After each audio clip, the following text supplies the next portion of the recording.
Good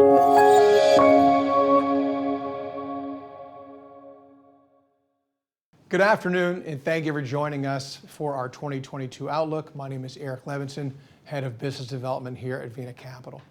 Now, 2021 was a year of ups and downs around the world, and especially in Vietnam.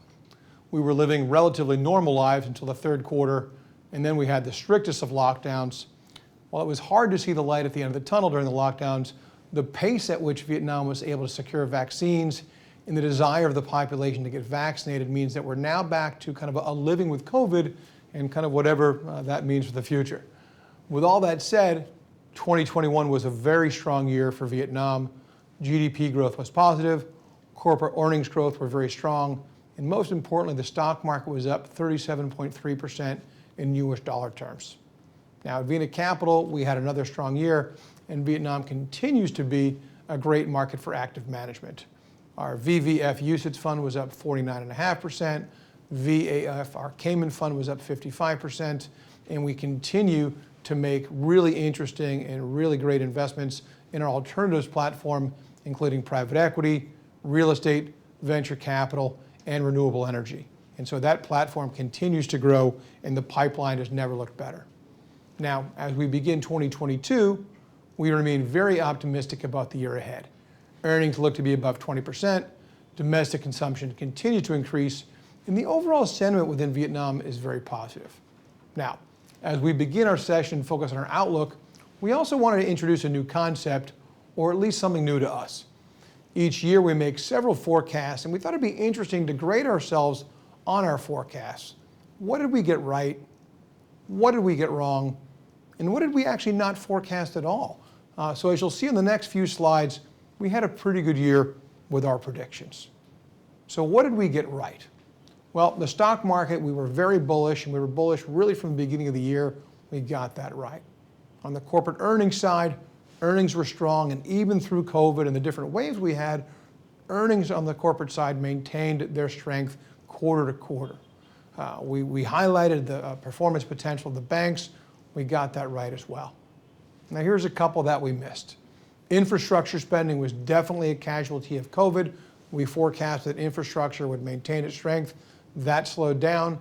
GDP growth, which clearly was impacted by COVID, also while positive, came in much slower than we would think. Now, another thing we actually got right, we were pretty good on inflation.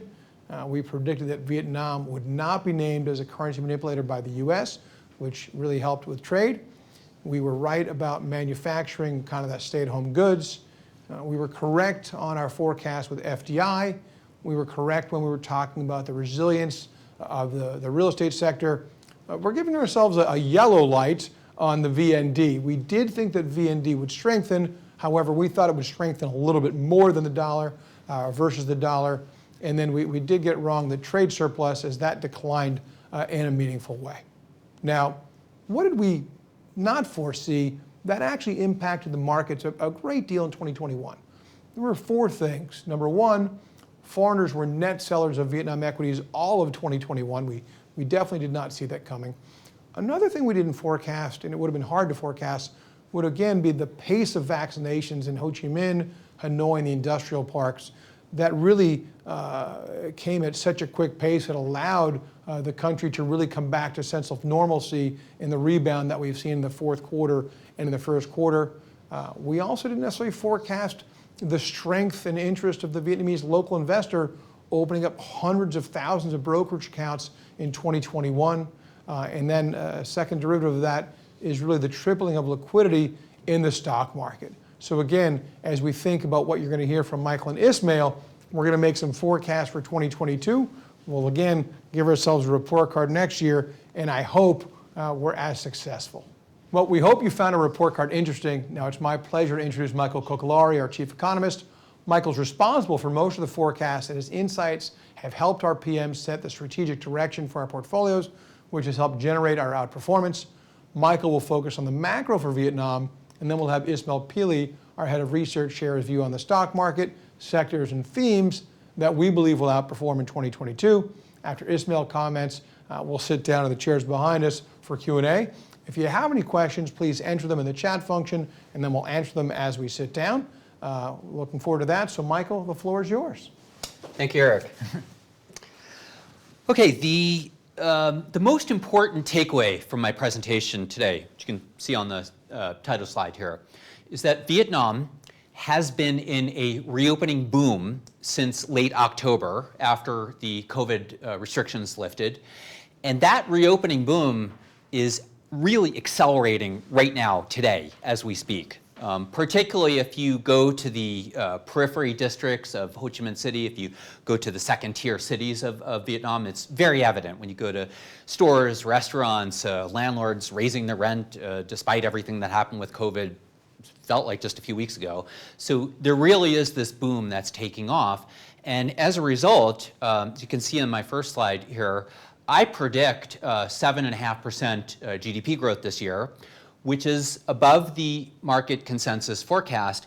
And I will really not be surprised if GDP growth this year actually is above 7.5%. First and foremost, because of this reopening boom with consumption, as I just mentioned. In Q4 of last year, the last quarter of last year, we estimate that domestic consumption grew by about almost 30%, 30, in the last quarter of the year. And as I just said, it's still accelerating. The second factor that's really going to boost GDP growth this year is that we are really set for an infrastructure spending boom this year. And that for two reasons. The first reason is that back in the middle of last year, in the middle of around July 2021, the government approved a new 5-year infrastructure spending plan in which intention is to increase infrastructure spending by nearly 40% in the next 5 years compared to the previous 5 years. That plan was approved in the middle of last year. Well, of course, with COVID, they got off to a slow start and ended up that last year infrastructure spending probably fell by more than 10%. So the first reason we expect a boom in infrastructure spending this year is because there's going to be some pull forward of things that were, they had intended to do last year. That's going to get pulled into this year. And the second reason is because a few weeks ago, the government passed a 4% of GDP fiscal stimulus program that I am going to talk about in a bit. And the primary or the biggest spending component of this fiscal stimulus program will be infrastructure spending. So you have these two factors that are really going to boost infrastructure spending this year. And the third topic that I'll cover today, which you can see on number 3 here, is a lot of investors are understandably concerned about the Fed, the U.S. Federal Reserve, doing QE tapering, ending the QE program. The consensus is now that the U.S. will hike interest rates 4 times this year, which I don't actually expect, but that's a whole different conversation. But be that as it may, the consensus is that the Fed will hike rates 4 times this year. And the key point that I want people to know here is that Vietnam is well positioned for a Fed tapering because we have more than enough FX reserves, and because we're one of the only countries in the world that has positive real interest rates, about 2%, a little bit over 2%. So we should be able to weather any monetary tightening in the U.S. Now, getting into some of the details about my forecast, what you can see on this slide, I've kind of identified sort of what are the main drivers of my 7.5% GDP growth forecast. And what you can see here is that I'm expecting real retail sales, which is retail sales excluding inflation, fell by minus 6% last year. And I'm expecting a rebound to plus 5% this year. Pretty big swing from minus 6 to plus 5. That having been said, take a look at the third column here on this slide, and that is what the average was pre-COVID. So in the 5 years before COVID, Vietnam's real retail sales typically grew by 8 or 9% a year. So you see that my forecast for 5% increase in real retail sales, basically domestic consumption, a good proxy for domestic consumption, is not a heroic assumption at all. In fact, it's arguably a conservative forecast. Next, you can see that I expect construction activity to grow by about 10%. That gets back to this infrastructure spending package that I just talked about. That will boost the economy in the short term, but it will also help FDI inflows in the long term, of course. And the last factor that I've highlighted on the slide here is manufacturing. Now, what you can see is that I'm not as optimistic about manufacturing this year. The last 2 years, 2020 and 2021, Vietnam benefited tremendously by producing, especially these so-called stay-at-home goods, things like televisions, furniture, sporting goods equipment that were exported and sold into the US that were bought by people that were spending more time at home. So that benefited Vietnam's economy tremendously over the last 2 years. It also benefited China's economy, which we saw in the Chinese GDP growth statistics a few days ago. But that theme is now kind of flattening out. Last week, the University of Michigan Consumer Sentiment Survey came out, and the desire of people in the US to buy big ticket items is basically at a record low now, and that's simply because they bought so much when they were, when all the COVID lockdown stuff was going on. So the reason that I'm highlighting this kind of view that manufacturing output is going to, which was very beneficial for the economy the last 2 years, is going to kind of flatten out, is again because I really want to emphasize that my 7.5 GDP growth forecast for this year is based on very realistic assumptions. And again, the most important assumption is that this boom in domestic consumption that we're experiencing right now, it will accelerate and will continue as the year progresses.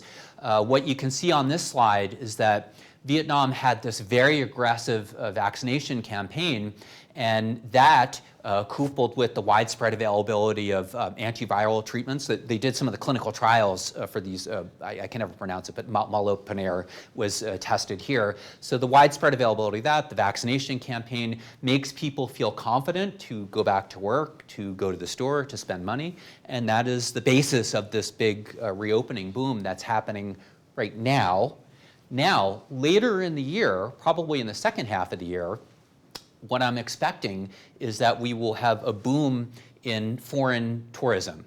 Now, not everybody believes this, by the way, but this is, I personally believe that we're going to see a big surge in foreign tourism in the second half of the year.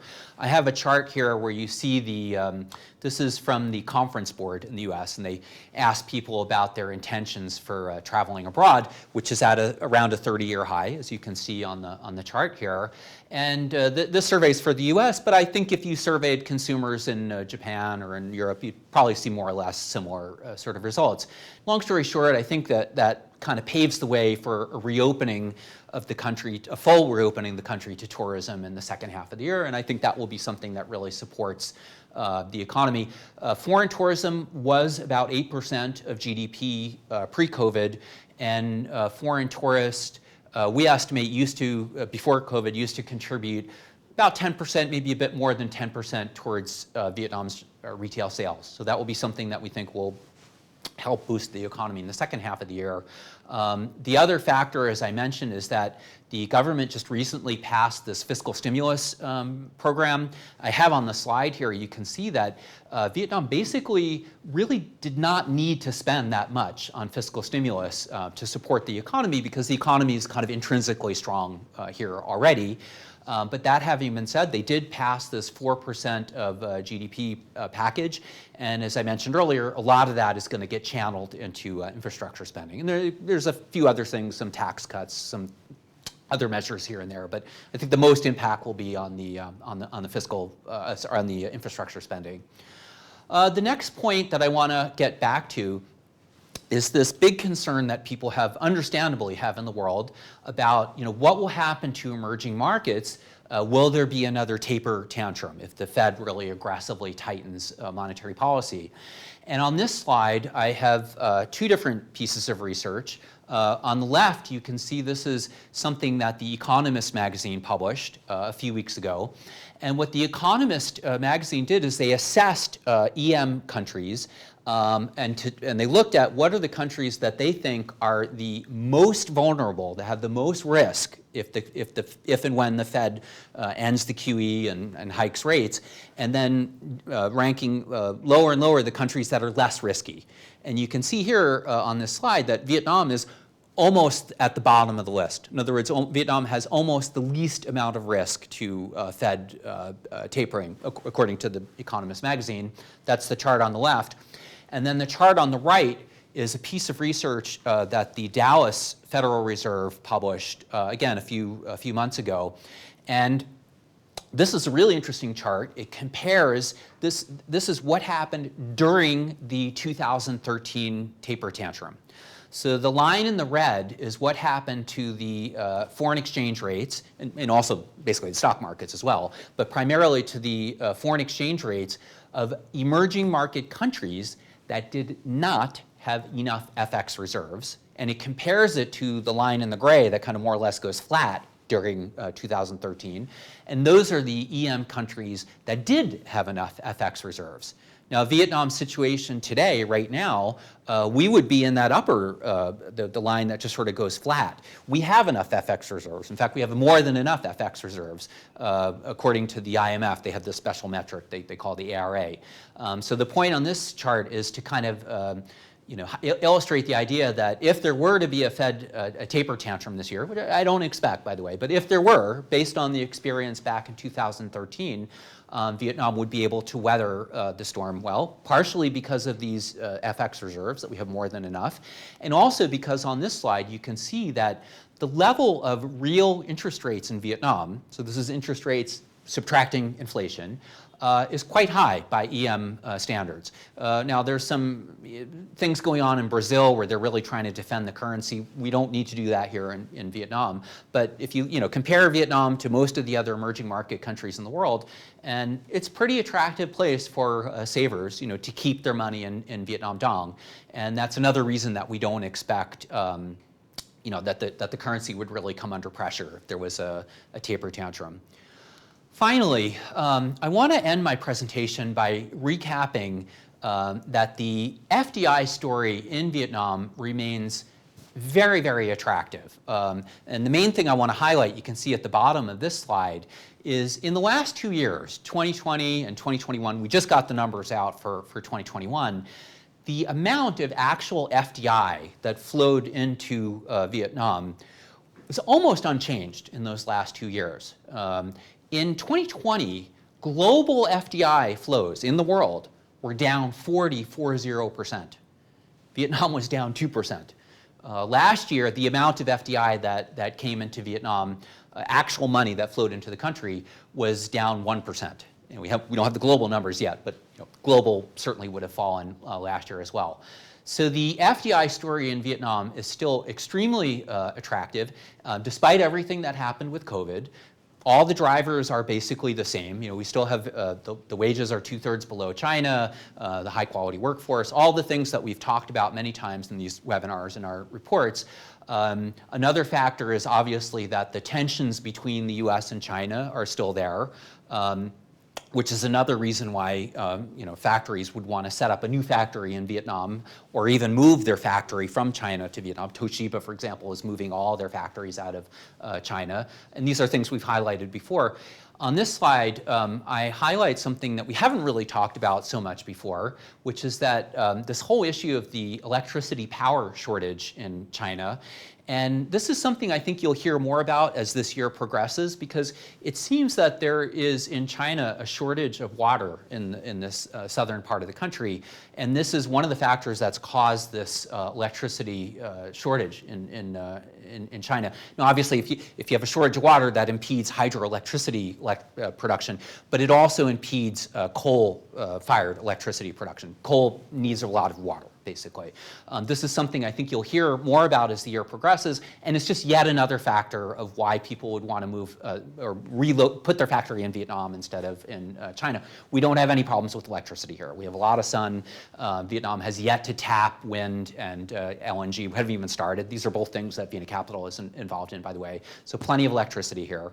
And the last thing I want to highlight is that Another issue that China continues to have is this thing where they got the tariffs on the exports from China to the U.S. Vietnam, the State Bank of Vietnam and the U.S. Treasury Department essentially reached an agreement last year that the U.S. is effectively not going to put tariffs on Vietnam's exports as long as Vietnam allows the currency here to float more free float, which basically means appreciate. So that's another factor why companies would want to set up their factories here, and the list goes on and on.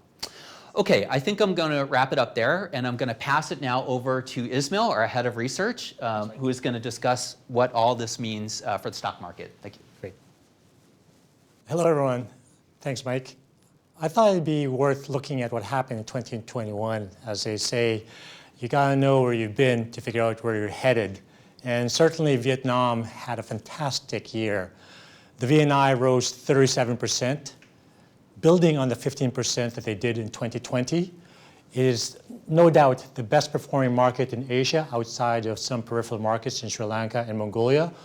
And we are still quite optimistic in terms of this year ahead, albeit it might not be as smooth of a sailing as we saw in 2021. As you can see in the slide here, Vietnam's 37% performance trumped its ASEAN peers by a wide margin. If you had to expand this to all of Asia, the next countries behind Vietnam's tail would be India and Taiwan, and more so behind it if you measure it in US dollar terms. As far as sector performance is concerned, we looked at about 11 different key sectors, and about 6 of them has beaten the VNI's rise of 2021. This was led by IT, which rose by about 88%. But mind you, the weight of the IT sector is a paltry 1.8%. So when all is said and done, it's actually the financial sector that pushed the index higher with its rise and weight. As you can see here, financials is up about 42%, but the weight of financials is a hefty 34%, and that in itself is enough to actually push that uplift for the index. Now, the index itself was benefiting from the fact that we had record amount of trading accounts being opened. It became a year where domestic investors dominated the entire market, accounting for about 94% of the turnover. As Eric and Mike has mentioned before, there was a foreign investor exodus, but the locals here came in and saved the day. And what we ended up is actually having an average daily turnover of about 953 million in 2021 that trumped Singapore, Indonesia, Malaysia, and the Philippines. Only Thailand did better. And there had been some days where Vietnam alone, from one exchange, even surpassed the four markets I mentioned in terms of Singapore, Malaysia, Indonesia, and Philippines. And so it was a very, very big trading moment. And I think this has momentum to continue, not just for this year, but beyond. Now, one of the appeals of the Vietnam market is really just about the net profit growth. We are forecasting right now 36.5% in terms of EPS growth or net profit growth for 2021. The PE is about 17.5%. Again, it seems a little bit higher than average, but we got to start looking forward. And 2022 is shaping up to be another strong year, where at the moment a 26% consensus estimate is being pegged, where we actually think that there is upside behind this, on the back of what Mike just described in terms of potential upside to the economic growth for 2022. The PE is less than 14 times, which is in line with about the 10-year average.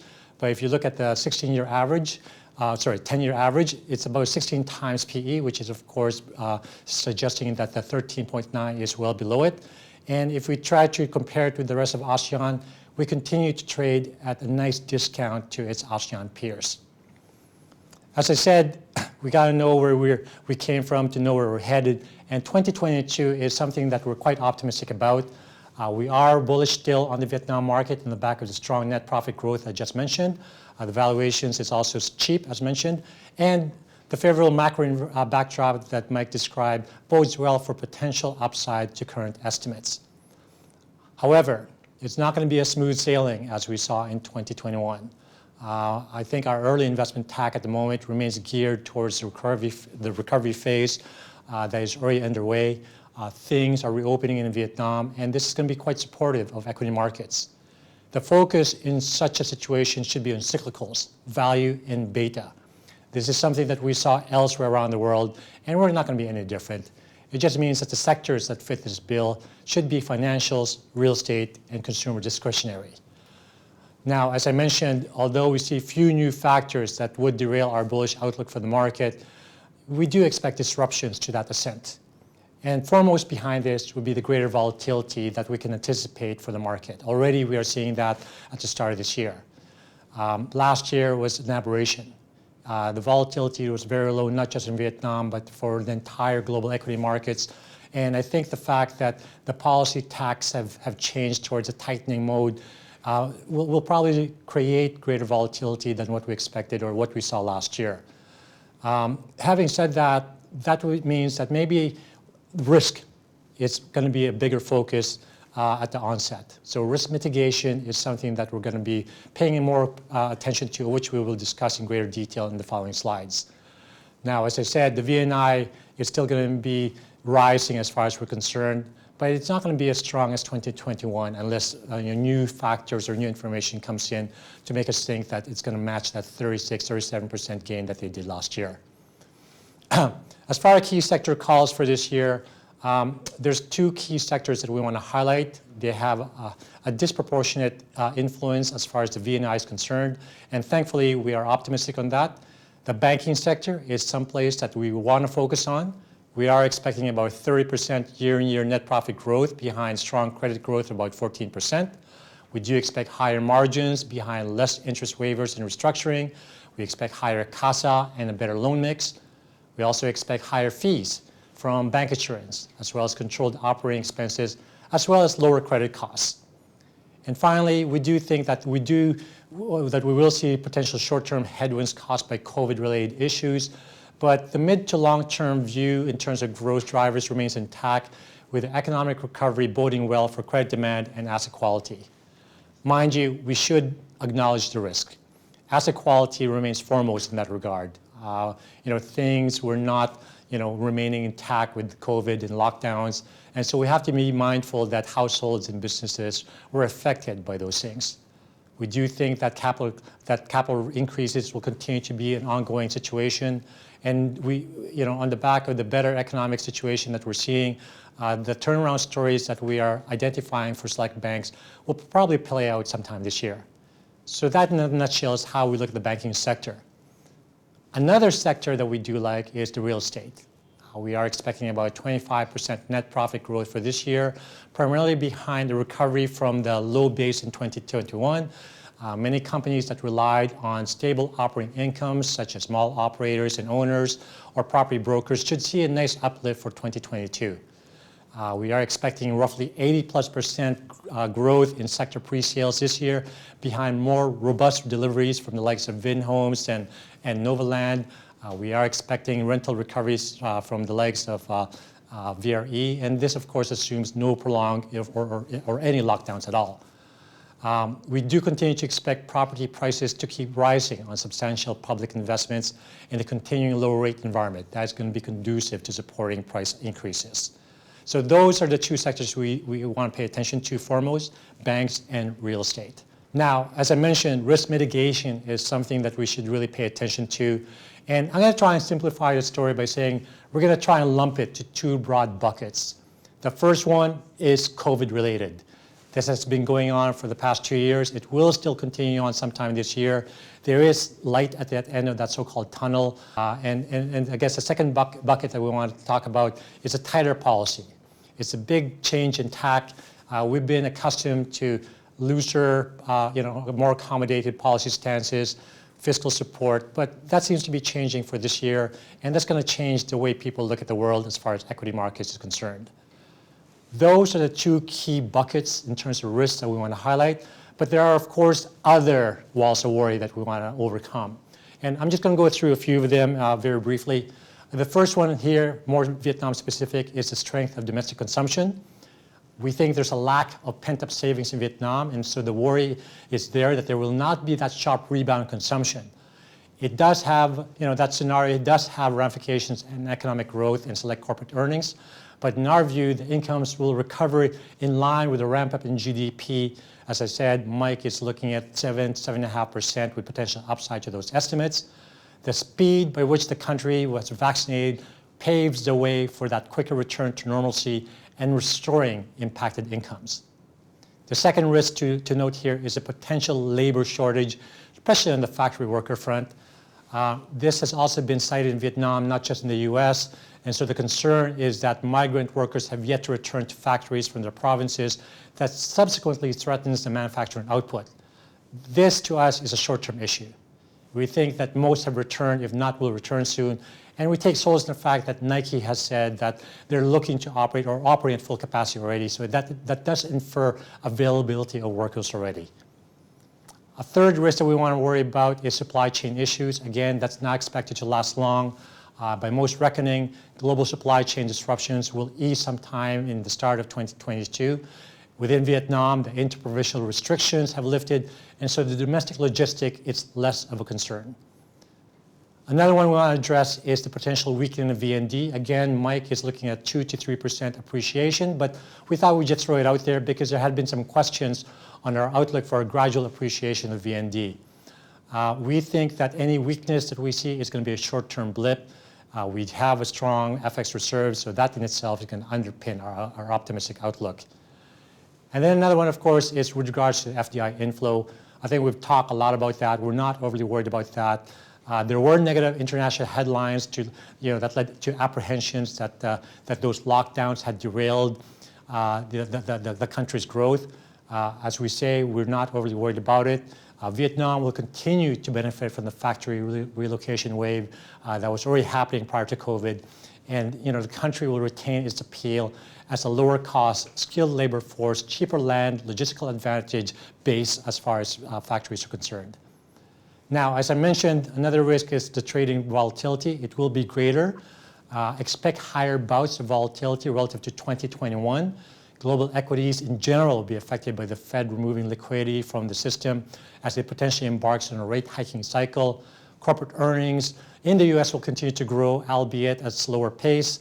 But as far as that sparking volatility, we're kind of hopeful that it's going to be more of a muted situation in Vietnam, but we are prepared if that does happen. We do acknowledge the fact that it does have that spillover effect, but the solace behind that is we do have a larger domestic investor base already, 4.1 million as of the end of last year, from 1.3 million increase from year-end 2020's 2.8 million base. And I think that we're going to be reliant and hopeful that this will create some kind of stability as far as volatility is concerned. And that is probably the risk that we want to highlight. And we want to end on a positive note, and we want to highlight the themes that we've been running with, in keeping with the notion that these are meant to be long-term in nature and not necessarily change every year. We are going to revive some of the ongoing themes for the market. We are most confident with the broad themes around domestic recovery, inclusive of consumption, trade, and services. We like the infrastructure, the public spending's part. The FDI we talked about already, and of course consolidation is something that will continue to happen. We decided to add a couple of other themes that seems to be gaining steam, including the clean and green stuff, which is renewables, ESG considerations, as well as the so-called digital world, where it ranges from increasing digitalization, from fintech, payments, e-commerce, virtual reality, AI applications, and the works. Those are something that we're going to be looking out for. On that happy, positive note, I'll probably end the quick market update and welcome Eric and Mike back here to take Q&A. Thank you.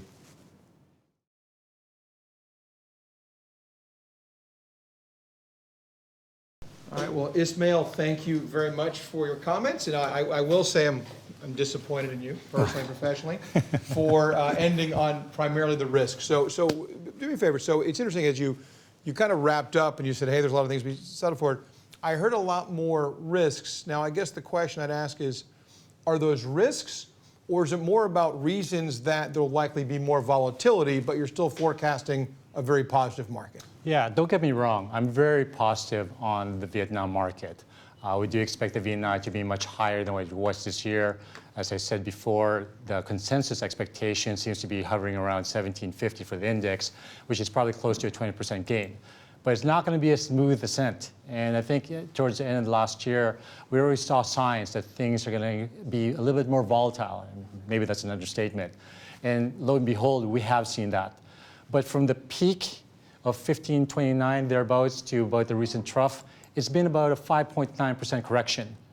In that sense, there's been market rebound. So if you actually look at the year end to now, we're only down about 2%. And I think we're quite optimistic that this is not going to hold. As I mentioned, the market is too cheap to ignore. The growth has a lot more upside. And the favorable macro that Mike has talked about earlier today is going to lead potentially to higher earnings estimates, which tends to lead markets higher. Terrific. And just for everybody listening, I've got a little mouse here. So if you have a question, just put it in the chat function. I'll see it on the screen. So Michael or Ismael, first question from the audience. So first community Omicron case was discovered in Vietnam a couple days ago. We had some that were immediately found and were quarantined, but these were the first community cases. You know, the expectation is that Omicron will make its way everywhere. Do you foresee the same type of lockdowns that we saw in the third quarter of last year? Are we going to take a step backwards to where we are today? I would say absolutely not. Yeah, I mean the pace of vaccination was so rapid, and people feel much more confident, comfortable.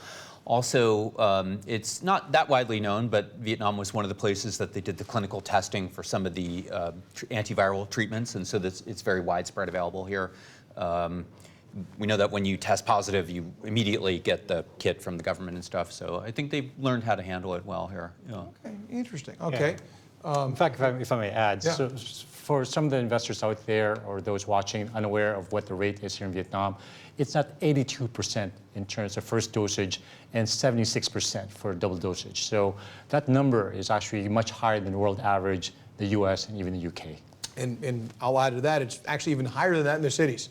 And so where there's the lower rate, it's actually in the communities that are kind of in the middle of the country or the suburbs. Another question is, and you touched on this a bit, so last year foreigners were net sellers. It's interesting, in the first couple of weeks, foreigners have been net buyers. And so as growth maybe slows in the US, as we don't see the same type of fiscal stimulus in the developed world, particularly the US, do you anticipate foreigners coming back as potential buyers in Vietnam in 2022? Yeah, certainly. I mean, the foreign selling that we saw last year was a bit of a surprise. But if you take a look at what's happened, it's really just about the reopening, recovery phase of the market. And it made sense that people looked at the US and said, you know what, we're going to stay put here. The foreign selling was not an isolated situation in Vietnam. I think all of Asia saw foreign net selling. But we fast forward to where we are now, and we're the one benefiting from that recovery phase. And I think we are expecting foreign investors to make a beeline to this market simply because it is that much more attractive than its regional peers. Interesting. And so a question just came in. So Michael, this is more, it's FDI related, so it kind of gets to you. And I don't actually know if you touched on this. So it was announced recently that Lego is going to build $1 billion factory here in Vietnam. And it's going to be their first ever carbon neutral factory. And so for those investors that were wondering if ESG would ever come to Vietnam, to me, this is a very positive sign. Do you see this as kind of the first step to maybe some multinationals that maybe hadn't thought about Vietnam as a destination, particularly European companies? And where does this signal for kind of ESG investing in Vietnam? I mean, it's a tremendous credibility. A Scandinavian, Danish country giving essentially the stamp of approval. I think this really will open the floodgates for. And then plus, don't forget that we've had in the last 2 years a dramatic ramp up in renewable energy, solar energy. So Vietnam's sort of ESG credentials are now starting to accumulate. Yeah, I think this is will be a major plus for FDI inflows. Yeah, and that's really on the carbon neutral side. What we've talked about historically is we've always paid attention to the G, to the governance. So there's been an increase in transparency, and now kind of the S and the E are now starting to be more visible in listed companies, and certainly FDI is very important. All right. And, sir, by the way, I'll add just one thing to that, which is that we often talk about Vietnam as 10 years, 20 years behind China, et cetera. But there were some differences in how we developed, and we really never had like a heavy pollution problem here like they had in China. So we're already kind of ahead, and this will be another. So a question just came in from Tung, and it's interesting. Nearly every call we've probably had in the last 2 years, and certainly calls with anybody that talks about Vietnam, always says, when's the MSCI upgrade coming through? We didn't really address that. I kind of think it's more like we're doing our day job, we're focusing on the markets, we're focusing on companies and building the portfolio. Do you have any insight into whether FTSE or MSCI, kind of what, I don't know if Ismael, will go to you. What's your view on this in terms of timing? Yeah. Do you want to answer it? Gosh, the timing seems to be a moving target. Let's just be honest about that. I think some prognosticators are saying maybe second half of 2022, but it's a little bit too early in our view. If anything, that upgrade that we're expecting could come perhaps in 2024. But there'll be sufficient ramp up. The MSCI guys will probably tell Vietnam that, look, you're under review.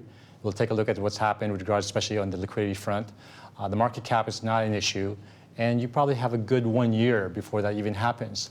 As far as the share prices and the market is concerned, there is a tendency for the markets to ramp up towards that ascension, towards that emerging market status, similar to what we've seen elsewhere. All those markets that went to that frontier market to EM type status. So we're not overly worried that we actually get the exact date, because we will have plenty of lead time. And then interestingly, there's been discussion that actually FTSE may actually add Vietnam to EM this year. And I don't know if that puts pressure on MSCI, if that's a whole separate discussion, but it could actually happen where one index provider actually makes the decision first. And then we talked before that in that year, I mean, Yeah. you can easily see the market up 50%. You want to be in ahead of that. So, all right. So a question from Sally: what are the expectations for China? The kind of China +1 trend, manufacturing relocation. What stage are we at now? Is that the same? Is it over? Is it just getting started? It's just getting started. I mean, as I mentioned in my presentation, the U.S. Treasury Department and the State Bank of Vietnam essentially reached an agreement really only in the middle of last year that more or less ensures there won't be tariffs on Vietnam's exports to the U.S. So is that not named a currency manipulator? Not a currency manipulator, no tariffs. And what we've seen earlier this week, I think yesterday actually, is Biden sort of essentially recommitted to maintain tariffs on China.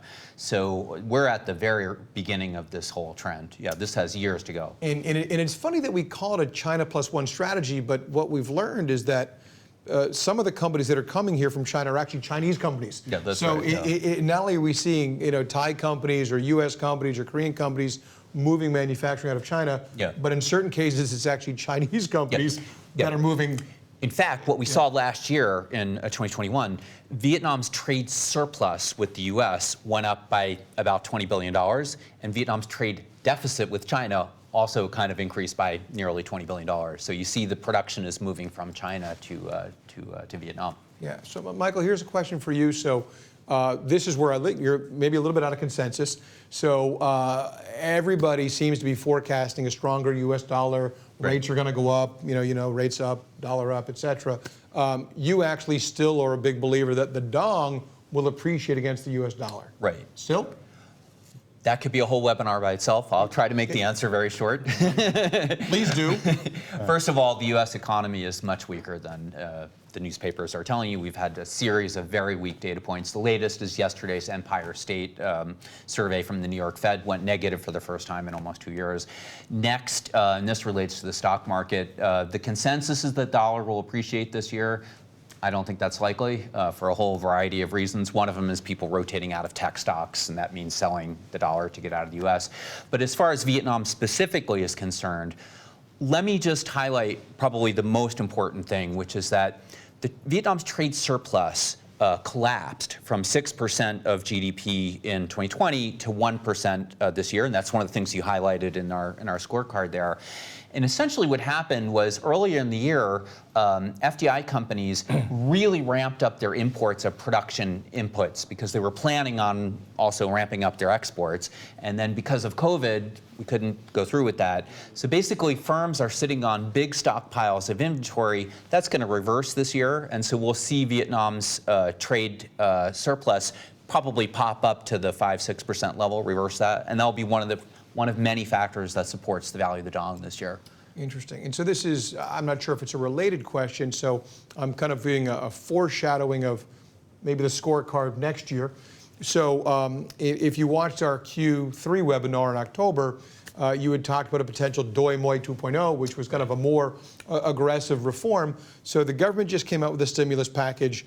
It is good, but not kind of revolutionary or super aggressive. Transformative. Right. Yeah. Not transformative. Yeah. Now, interestingly, World Bank says Vietnam targeting growth 5.5. I believe the Vietnam government says 6.5. You're actually ahead at 7.5. Yeah. Or 7 to 7.5. 7.5 plus. 7.5 plus, excuse me. So is that why there wasn't the need for transformative stimulus? Yeah, I think that's probably the stimulus package addresses, makes moderate contributions to a few different areas, the most important of which is infrastructure spending, which is maybe about a third of the spending in the package. So that will be good for long-term growth.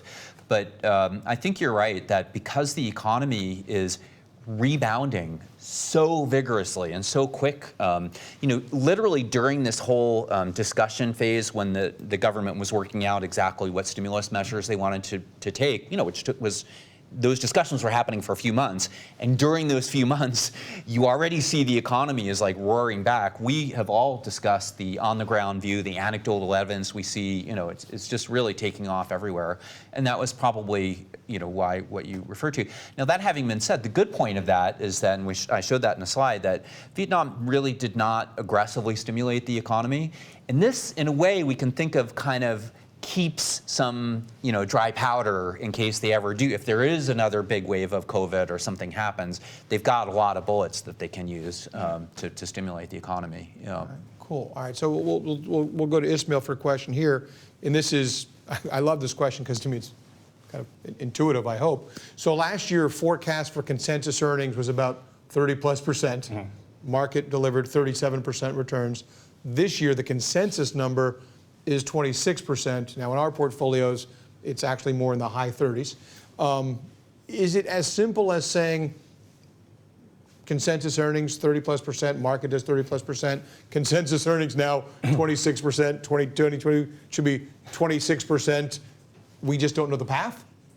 Well, there is a theory that earnings leads the stock market, and last year was probably a testament to that. As you said, 30+% and 30+% gain. Now it's going to be high 20%. Are we expecting high 20+%? It's probably not as simple as that.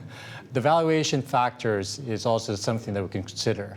However, at less than 14 times at the moment, with potential upside from that high 20% number to beyond 30%, I would say that we're probably looking at anywhere from 15 to 20%, factoring in potential headwinds and sources of uncertainty from maybe less liquidity, tightening, and even geopolitical noise that seems to be arising right now in different parts of the world. So these are all parts and parcel that we must consider. Last year was an exceptional year. Volatility, not just in Vietnam, but around the world, was so light that it almost like close your eyes and just jump in and the whole thing will take you up. That's not going to be the case this year, but it's still going to be a good year. And what's interesting, I'll just say this, having looked at our listed equity portfolios, listen, we're growth investors. Vietnam is a growth country. Having said that, the consensus growth is 26. When I look at some of our portfolios, our earnings, our holdings are at 36% and actually trading at a discount. So if the market's almost 13.7, 13.8, we're somewhere a little bit less than 11. And so I always want to look more at the growth number than the PE number.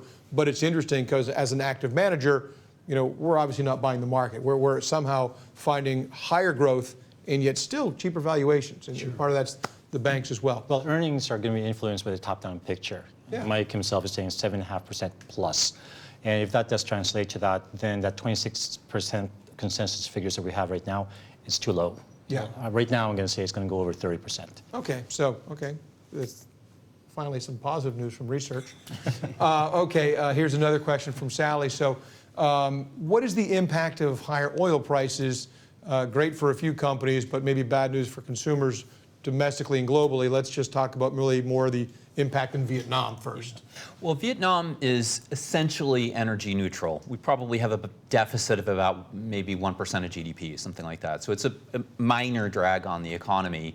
In terms of inflation, one of the big factors that we're really concerned very much about is what's going on with pork prices because of this African swine fever. That's kind of been the main thing that drove inflation up and then down. The question was about oil. Yeah, right. So, that's the one we're kind of more focused on about the inflation. Oil, okay, everybody has their own view. Personally, I don't think we'll get much above, won't stay much above $85 this year. If we do get 100, as some people, Ismael's in that camp, by the way, probably add about half a point or so to CPI. So I still see CPI inflation staying below 3%, depending on what happens with the pork price story. So okay, follow-up question. This is from me, not from Sally. But if oil does go above 100, may not have much impact on Vietnam, but does it have more impact on the U.S., on other developed markets? Well, this is when we, and I gave that in my presentation. When we talk about export growth to the U.S. being less, that's one of the factors. Because from a U.S. point of view, when the oil price goes up, that means people have less money to spend on buying products that are made here in Vietnam. So yeah, so let me stay with that theme, because you're talking about a 7.5% growth out of consensus, yet not as strong in manufacturing in previous years. Kind of explain how you get there. The domestic story is like, first of all, domestic consumption is like 2/3 of GDP here, okay? And I showed on my slide that real retail sales, which is kind of the best proxy that we have for consumption, fell by 5% last year. And we're just talking about it flipping from -5% last year to +6% this year. The +6% is still well below the normal. The 10% run of growth normally. Yeah, normally 8, 9, something like that. And based on everything we've been talking about this, when you go to the, and I know I'm kind of hitting the same point over and over, but it's a really important point. When you go to the periphery districts of Ho Chi Minh City, Hanoi, when you go to the second-tier cities, it's really vigorous. And so it's primarily going to be driven by, look, manufacturing is about 20% of the economy, consumption is 2/3. So there you go. So as the domestic consumption story, which is a huge theme for us, that in a sense will overwhelm if manufacturing closes. Rebounds, and not even rebounds to where it was pre-COVID, just modest, rebound. Yeah. Perfect. Okay, terrific. On the stimulus package, we talked about there's a kind of almost an infrastructure catch-up. Was there anything else that stood out to you as something that was really attractive, or maybe something that might have been missing? There's a smattering of different measures. Each one of them, it's a $15 billion package. Each one of these measures is sort of, let's say, $1 to $3 billion. They're going to subsidize the bank's interest rates that they offer to businesses and people. They want to cut lending rates by about 2 percentage points. That's something. It's not nothing, but it's not going to have a major impact. They're going to cut the VAT rate from 10% to 8%. Again, it's nice. So there's a smattering of different, build more hospitals, import more vaccines. It's a whole hodgepodge of different things that will all help, but they won't be the kind of transformative thing that I was hoping for and talking about in the conference, at the end of last year. So. Okay, terrific. So here's a question for you. So we've seen a lot of money come in to venture capital, to private equity, and it's like there's just a lot of money chasing, hopefully, a lot of good ideas and probably some less good ideas. Does that have an impact on the listed equities? So as people are thinking about not only Vietnam, but as more money is just coming in here looking for ideas, does that push valuations up, or does it actually kind of subtract potential capital that would be going into the public equity market? Right. I mean, if you're alluding to foreign investors itself, then you can say that they have a plethora of options, whether it's going to be private or public. If you're talking about the domestic investors itself, they have very limited investment options here. Here in Vietnam, you probably have about roughly 4 things that people tend to invest in: property, gold, time deposits, and the equity markets. It's captive market. And if you recall the slide I presented earlier, we have about 4 million accounts now. We have about 200,000 new accounts being opened all the time. And if you think about the ramp up of how this will continue, we think that there's a long runway before people ease off in terms of looking at the equity markets as a more viable investment alternative. The FOMO aspect, fantastic 37% gain last year, 15% before. Everyone's talking about the stock market as a more viable alternative. Some people may argue that perhaps property market has gotten a little bit too high, but the equity market is still very accessible. And by the way, for gold too, the premium of gold prices in Vietnam over the world is really widened out. So the stock market is really the most attractive, and bank rates have fallen. We've talked about that before. Yeah, I'll just mention that. We have mentioned that in previous webinars. What was interesting is if we went back nearly, say, 2 years ago, a 12-month term deposit at the bank was roughly 9.5%, 10%, which, you know, if you look at that, why would you put money anyplace else? Now, a 12-month term deposit is 6% plus or minus. And so now people are saying, you know, hey, there's other ways to deploy my capital. 6% is not really that attractive. You know, inflation was 1.8, now if it's up to 3, it's even less attractive. And so if the equity market delivers 37%, you have a lot of first-time investors who obviously opened up new accounts. So as we think about, you know, oftentimes there's what's going on in the economy and then what's going on in the market, and sometimes they're connected, sometimes they're not. You know, do you have any comment on why, you know, the question we usually get is, did people miss it? You know, market was up 15 plus in 2020, last year was up 37. We're very, very bullish, yet, you know, you had said, you know, right now I think we're down 2% for the year, something like that. Is there a seasonality? Is it a pre-Tet thing for folks that aren't in Vietnam? Do you have any kind of why the market's kind of started slowly, yet we think everything looks pretty darn good? Yeah, there is some seasonality around Tet. People tend to take money out, and you know, you see the same thing in China. But the long term, when I say long term, for the rest of the year, we are expecting that the valuation and growth appeal of the market will draw investors back. It all emanates from the big picture, the top-down picture. And as Mike has painted, it's too attractive to ignore. And you know, we are optimistic. We do think that there's certain sectors that really lead the charge. I'm going to mention the banking sector now as some place that people should be focusing on. Real estate looks good as well, give or take the valuation, but there's a lot of opportunities that people can have, not just within those two sectors. Yeah, and the last point I'll say, and obviously we share a great deal of research. Michael writes every 2 weeks, and Ismael wrote something we didn't share. It was kind of an internal document. I think it was like 17 pages on the various sectors. And what I liked about that the most was really it showed the dispersion of stocks within each sector. And so we're talking about the benefits of Vietnam, we're talking about banking sector, but within the banking sector, you had some of the private banks up 60, 70, 80%.